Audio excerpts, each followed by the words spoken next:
안녕하십니까. 2023년 8월 9일 최병무의 팩트 시작하겠습니다. 어제 이화영 전 경기도 평화부지사의 재판에서 법무법인 덕수의 김형태 변호사가 뭐 이런저런 소동을 일으키고, 그래서 뭐 많은 그 유튜버들은 뭐 깽판 뭐 이렇게 표현을 했던데, 뭐 그런 표현이 맞는 거죠. 저속하긴 하지만. 그래서 지금 이제 그러면 이건 누구 작품이냐? 뭐 그걸 얼핏 제가 설명을 드렸습니다만은 간략하게 무슨 일이 있었던 것이고, 그리고 왜 그러느냐는 걸 제 나름대로 분석을 해드리겠습니다. 어제 이제 법무법인 간에 이제 논란이 벌어진 거죠. 이화영 전 부지사는 법무법인 해광 변호인의 조력을 계속 받겠다, 이렇게 그 자필 입장문을 냈는데, 실제 현장에 나온 거는 법무법인 덕수의 김형태 변호사가 나온 겁니다. 자, 그러니까 이화영은 해광을, 그런데 법무법인 덕수는 누군가, 아마도 이화영 그 전 부지사의 부인이 요청을 한 것으로 보이는데, 자, 이화영 본인은 자필 입장문을 재판 초기에 냈습니다. 해광과 함께 하고 싶다, 이렇게 얘기를 하니까 이제 덕수의 김형태 변호사는 이화영이 검찰에서 했다는 진술, 그거에 대해서 동의하지 않는다, 이런 얘기를 하고, 그 다음에 검찰과 뭐 당신이 어쩌고 뭐 이렇게 싸우면서 고성을 지르고, 그러면서 재판부 기피 신청서를 내고, 그 다음에 나중에 안 되니까 변호인 사임계까지 내고 퇴장을 해버렸습니다. 자, 잘 아시지만 이게 이제 전체적인 어제 재판의 맥락인데, 법조인들한테 물어보니까 이 진술 증거 부동의라고 하는 거, 그러니까 이화영 전 부지사가 검찰에서 한 진술, 그거는 그 방북 비용을 쌍방울이 대납했다는 것을 이재명 대표 당시 경기도지사한테 보고했다는 내용, 이 내용은 현장에서 즉석으로 작성할 수 있는 내용이 아니랍니다. 그러니까 미리 준비해 왔다는 거죠. 그것만 준비해 온 게 아니고 재판부 기피 신청서도 현장에서 화가 난다고 나 기피 신청할래, 이렇게 되는 게 아니라는 거죠. 그것도 미리 준비해 온 것이고, 그 다음에 변호인 사임계도 마찬가지라고 합니다.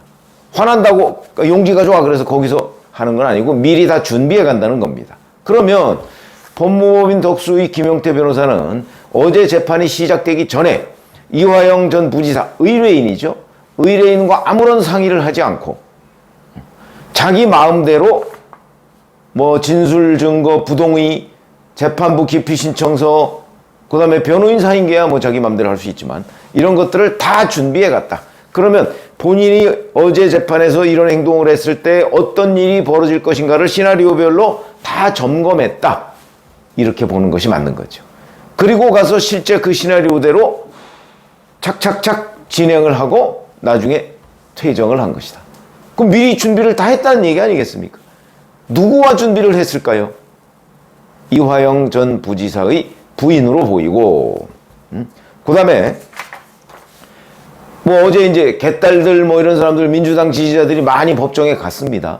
그런 걸 보면 다 연결되어 있는 것이 아닌가. 그러면 자, 이화영 전 부지사의 부인은 왜 그랬을까? 제가 연결돼 있을 거라고 그랬죠. 연결은 누구하고 돼 있습니까? 이재명 대표 측하고 연결이 돼 있는 거죠.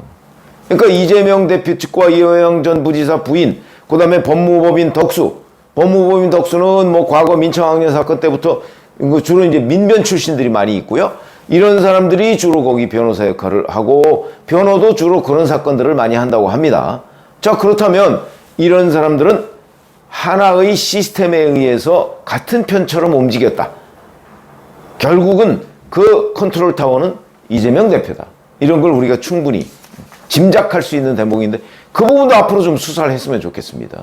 지금 재판부에서는 이 김형태 변호사의 행태에 대해서 변호사 윤리, 뭐 이 문제를 지금 제기할 거라고 하거든요. 왜냐하면 의뢰인의 뜻과 다른 얘기를 변호사가 법정에서 하는 거는 그 윤리 문제가 제기될 수 있죠. 아마 변협에서 징계를 받을 수도 있습니다. 변호사는 이게 변호죠. 본변이 아닙니다. 일종의 대변인입니다. 대변. 의뢰인의 입장을 대리해서 법정에 가서 설명하는 거지 자기 주장을 펼치라고 있는 그 직업이 아니죠.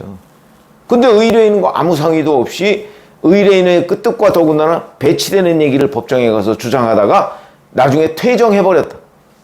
변호사 윤리와 관련된 문제고 저는 충분히 징계감이 된다고 생각을 합니다. 이런 사람은 변호사로서 자격이 없는 사람이죠. 자, 그러면 왜 이랬을까? 왜 이랬을까? 이게 굉장히 중요하게 되는 대목이죠. 여기서부터 이제 팩트를 하기보다는 제가 이 팩트들을 보고 분석한 결과를 말씀드리는 겁니다. 저는 가장 큰 이유가, 재판 지연의 가장 큰 이유가 이재명 대표에 대한 구속영장 청구 시점이라고 생각을 합니다. 무슨 얘기냐면, 자, 이화영 전 부지사의 바뀐 그 검찰 진술을 검찰이 재판부에 제출한 건 7월 11일로 알려져 있습니다. 만약에 이런 재판 지연 전략을 이화영 전 부지사 부인이 쓰지 않았다면 그런 검찰 진술이 7월 18일 화요일 법정에서 증거로 채택됐을 가능성이 높습니다.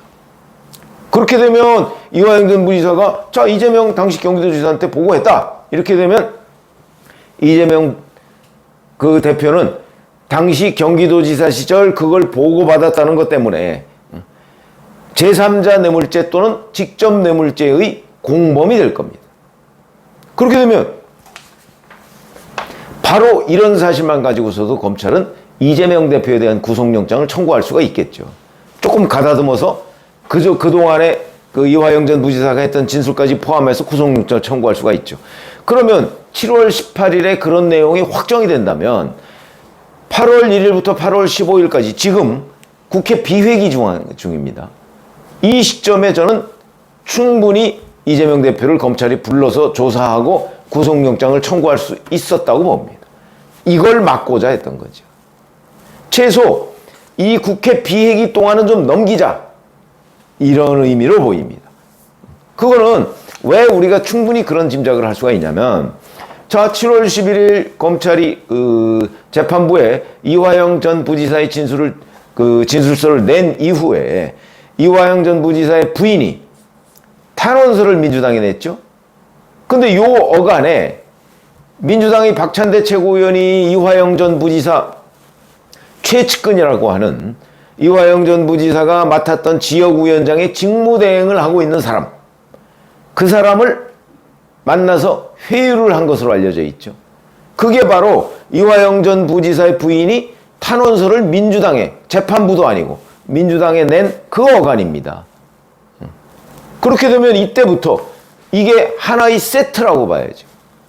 그러면 탄원서하고 박찬대 최고위원의 이화영 측 회유하고 연관이 돼 있을 것으로 보인다. 하나의 세트. 거기에는 컨트롤타워는 저는 이재명 대표일 것이라고 제가 추정을 합니다. 뭐 거의 틀림없을 겁니다. 뿐만 아니고 옥중 편지도 민주당에다 냈습니다. 이것 또한 일련의 과정이다. 이렇게 보시면 되고요.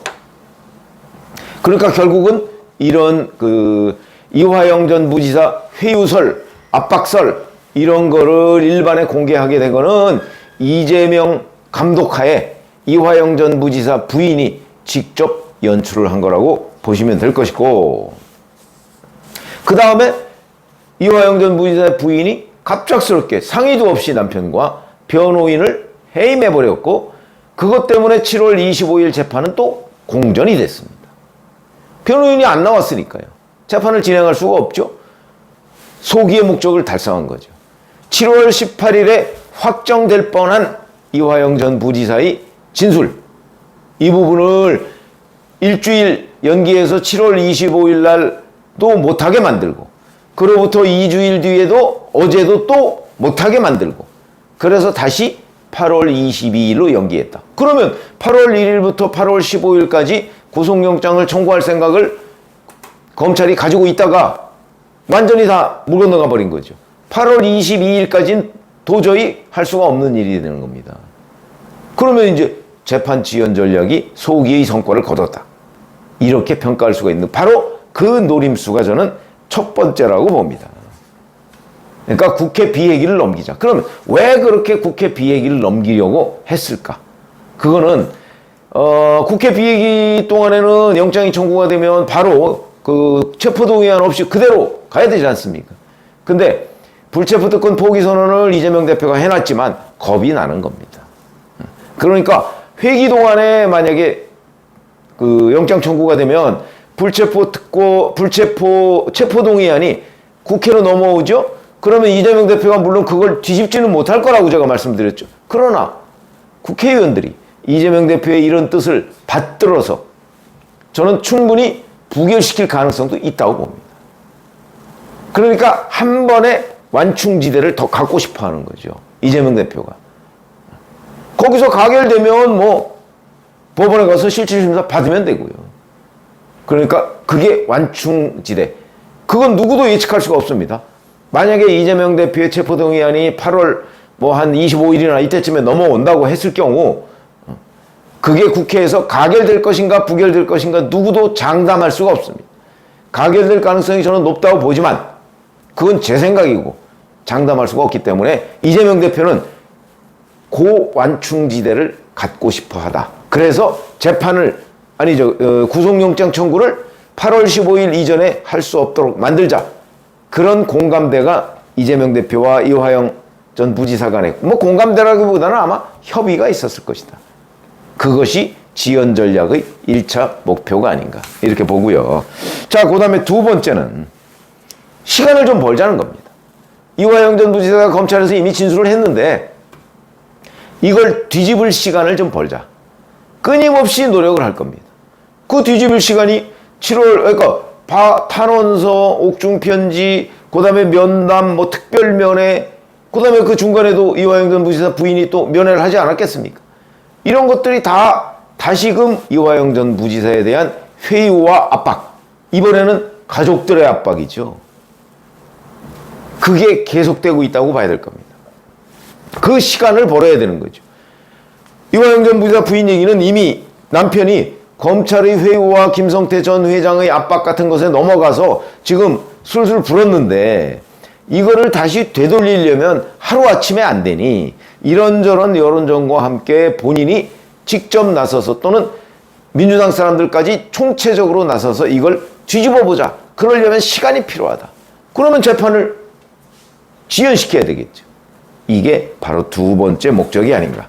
그렇게 생각이 들고요. 어제 재판에는요, 제야의 대부라는 함세웅 신부도 참석을 했다고 합니다. 왜 함세웅 신부가 일개 전직 평화부지사의 재판까지 참석을 했을까요? 본인이 기자들 만나서 이렇게 얘기했더군요. 회유와 압박이 있었다고 해서 이화영 전 부지사에 대한 누가 그랬을까요? 이화영 전 부지사 부인이 그랬겠죠. 그러니까 나와서 좀 모습을 보여서 먼발치에서라도 압박을 좀 넣어주세요. 뭐 이런 거 아니겠습니까? 뿐만 아니고 어제 그 방청석이 57석이고 일반 방청석이 그 다음에 서서 쳐다본 사람도 10명 내지 20명 정도가 그 서서 쳐다봤다는데 쌍방울그룹 관계자하고 민주당 지지자가 대부분이라고 하고요. 김영태 변호사가 퇴정할 때 힘내세요. 진실만을 말해주세요. 라고 외쳤다고 합니다. 이 얘기는 곧 이화영 전 부지사 부인과 이른바 이재명 대표 측이 합작으로 방청객을 모았다. 이렇게 봐도 크게 틀린 분석은 아니다. 이렇게 생각을 합니다. 그렇기 때문에 자, 앞으로 8월 22일 날 또 어떤 일이 벌어질지 모릅니다. 이번에는 또 다른 아이디어를 내서 자, 아예 구속영장 청구를 정기국회로 넘기자. 여튼 최대한 늦추자. 왜냐하면 최대한 늦춰놔야 만약에 그걸로 검찰이 기소를 하더라도 내년 총선 전에 1심 판결이 안 나오도록 해야 되는 것이 또 부차적인 목표일 수가 있습니다. 그래서 재판 지연 전략 이걸 노렸다. 크게 보면 두 가지 이런 말씀을 드렸습니다. 고맙습니다.